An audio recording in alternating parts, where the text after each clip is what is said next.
In 2015, a man came home to find mysterious notes appearing all over his apartment.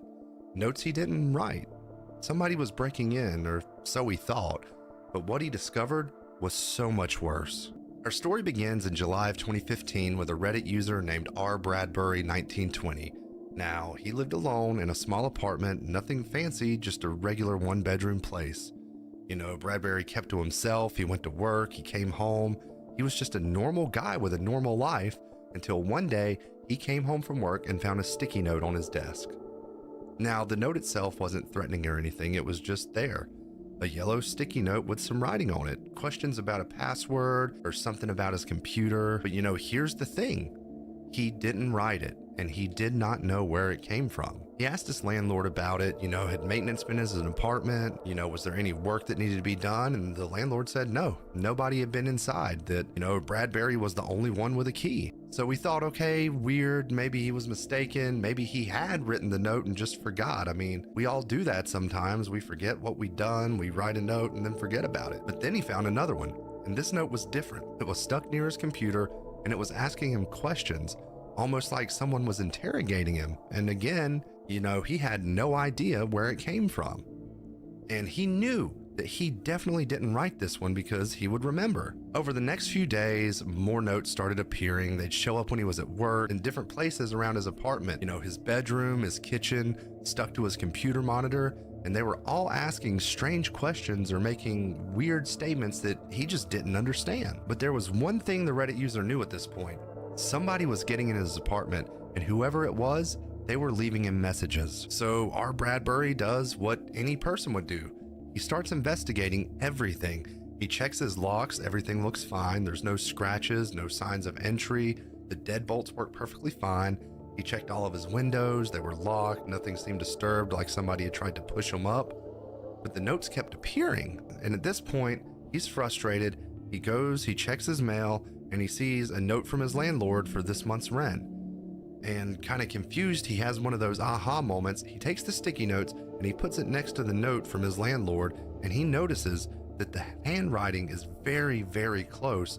And at this point, you know, he thinks that it is his landlord, that he was lying before, and that his landlord's just doing this to mess with him because he was late on the rent, or because he just didn't like him, or something that was going on, but he was sure it was his landlord. So he goes back to his landlord, and he's mad this time, and he says, "Are you sure nobody has a key?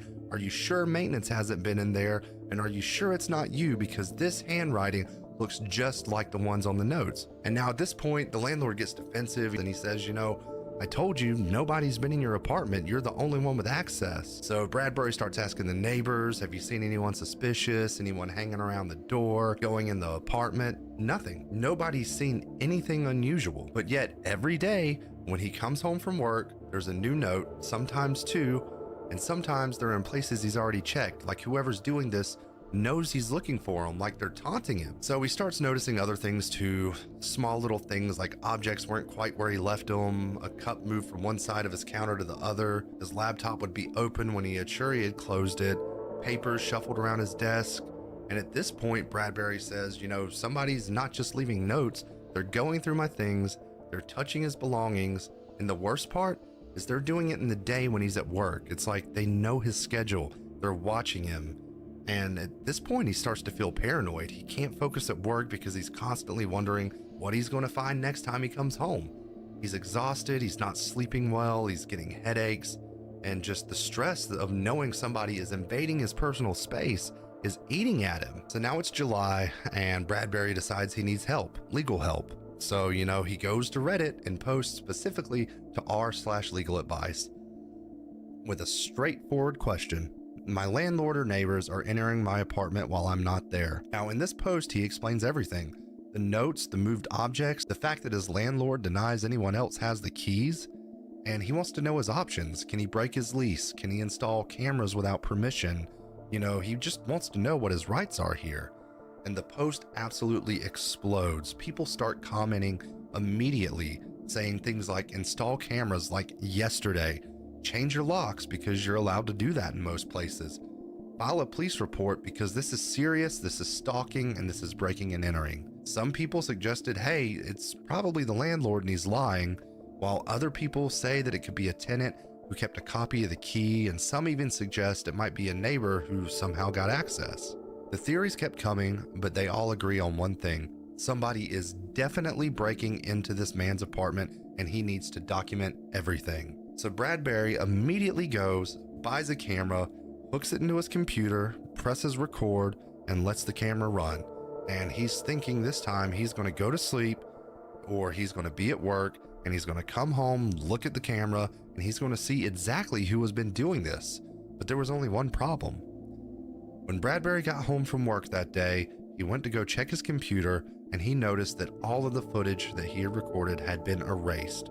So now this person not only is breaking and entering, leaving notes, but they knew that he had a camera.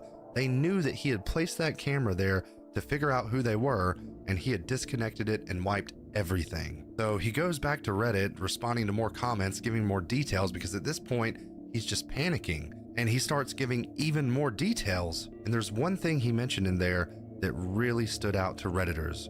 He said that his apartment in his bedroom had absolutely no windows. So there was one Reddit user that picked up on this when reading through everything that Bradbury had posted, all of the details, the notes appearing while he was at work, the brain fog, the headaches, the poor ventilation, the small apartment with no windows in the bedroom. And so this Reddit user asks, do you have a carbon monoxide detector in your apartment? Bradbury responds, no, he doesn't have one, but he's starting to wonder what that has to do with somebody breaking in and leaving notes. And other users at this time start asking Bradbury more questions. Does the apartment have any gas appliances? What kind of heating system?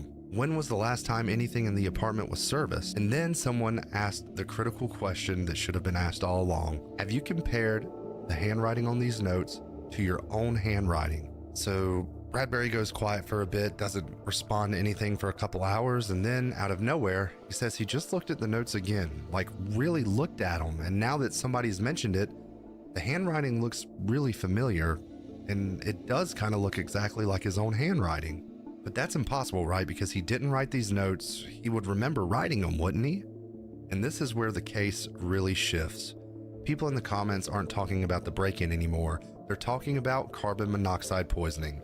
They're explaining what it does, how it causes memory loss, confusion, how it can make you do things, write things, move things, have entire conversations and have absolutely no memory of it afterwards. How the symptoms match exactly everything this guy has been describing perfectly. The headaches, the exhaustion, the brain fog, the trouble concentrating, all are symptoms of carbon monoxide poisoning. And here is the most terrifying part at all. Bradbury had been coming home every day to an apartment that was slowly poisoning him, getting sicker and sicker, and in his confused state, he had been writing himself notes and moving his own things around. But the carbon monoxide is preventing his brain from forming any memories of it. So the next day, he would come home and find evidence of things with no memory of doing them. So finally, the Reddit user takes the advice, he leaves his apartment, and he buys a carbon monoxide detector. When he goes back to test his apartment, the detector goes off immediately.